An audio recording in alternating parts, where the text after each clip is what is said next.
Friends, আমি তনুশ্রী। তনুশ্রীস কিচেনে সবাইকে স্বাগত।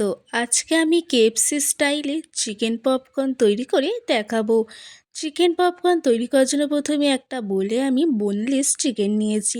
1 টেবিল স্পুন আদা বাটা, 1 টেবিল স্পুন রসুন বাটা, 1 টেবিল স্পুন লাল লঙ্কার গুঁড়ো, 1 টেবিল স্পুন গোলমরিচ গুঁড়ো, 1 টেবিল স্পুন জিরে গুঁড়ো আর 1 টেবিল স্পুন লবণ দিয়ে মাংসের সাথে খুব ভালোভাবে মিশিয়ে নিচ্ছি।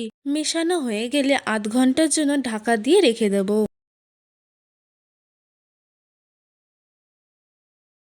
পপকর্নের কোটিংয়ের জন্য একটা বোলে আমি 4 টেবিল স্পুন ময়দা নিচ্ছি, 1 টেবিল স্পুন লবণ। আগে থেকেই আমি অরিগানো, লাল লঙ্কা, জিরে, ধনে মিক্স করে রেখেছিলাম। এবার সেই মশলাটাই দিয়ে দিলাম, দিয়ে ভালোভাবে মিক্স করে নিচ্ছি।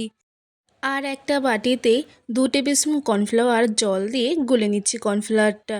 আপনারা কর্নফ্লাওয়ারের জায়গায় ডিমও ব্যবহার করতে পারেন।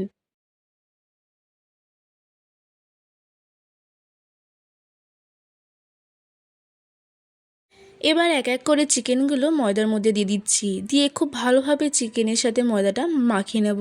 ময়দার সাথে চিকেনটা ভালোভাবে মাখানো হয়ে গেলে এক এক করে আমি কর্নফ্লাওয়ারগুলো জলটার মধ্যে দিয়ে দেবো।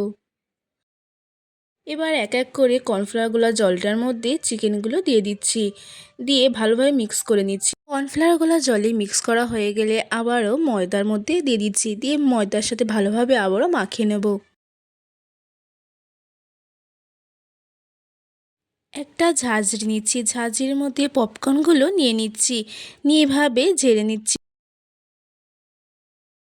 বাকি পপকর্নগুলোও ঠিক একইভাবেই তৈরি করে নেব।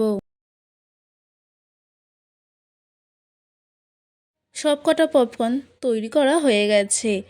এবার ইন্ডাকশানে কড়াই বসিয়ে দিয়েছি, কড়াইতে তেল দিয়ে দিয়েছি। তেলটা খুব ভালোভাবে গরম করে নিচ্ছি। তেলটা গরম হয়ে যাওয়ার পর পপকর্নগুলো ছেড়ে দিচ্ছি এক এক করে। একদিক ভাজা হয়ে গেলে অপর দিক উল্টে দেবো, আর পপকর্নগুলো লাল লাল করে ভেজে নেব।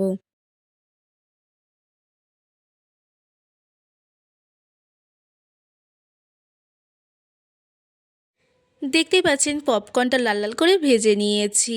এবার পপকর্নটা তুলে নিচ্ছি।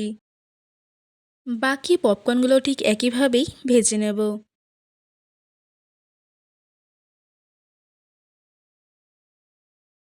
সবকটা পপকর্ন ভাজা হয়ে গেছে। খুব সহজেই বাড়িতে কেএফসি স্টাইলে চিকেন পপকর্ন তৈরি করে নিন। আর আমার রেসিপি যদি আপনাদের ভালো লেগে থাকে অবশ্যই লাইক, কমেন্ট, শেয়ার, সাবস্ক্রাইব করতে ভুলবেন না।